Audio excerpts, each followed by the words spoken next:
Hello, this is Julia Hack, and I'm going to be presenting my PowerPoint about my theme that I've chosen.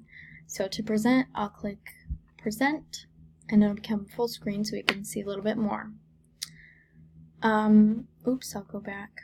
My theme that I chose is about science-oriented versus art-oriented brains.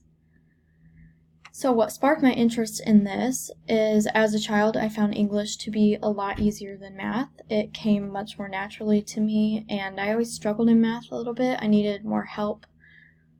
And with English, it just was never that hard to me. So I noticed that other kids were the opposite. They were better at math than English. And I wondered why this was. That some things came easier to people.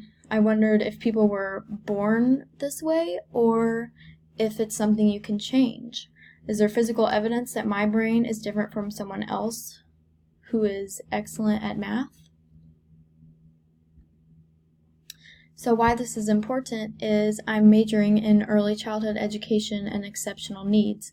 So I'm going to need to know how to teach all kinds of brains, whether they're more science or art oriented, or if they're neither. Maybe they're really good at something else or like sports or something that doesn't fall into those two categories. So I've just always wondered if there's physical evidence that our brains are different. I've wondered, is there a way to train your brain to become more scientific or artistic? Like if you're better at science in elementary school, can you work really hard at art to become better at art, or are you just stuck with science? And so looking around and researching, I've learned that several experiments have been conducted, because I'm not the only one who's interested in this.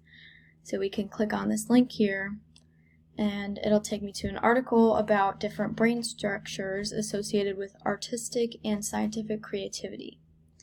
So it has a bunch of big words, but you could read through it and see that there are physical differences in people's brains who are better at one thing or another, and I found that to be very interesting.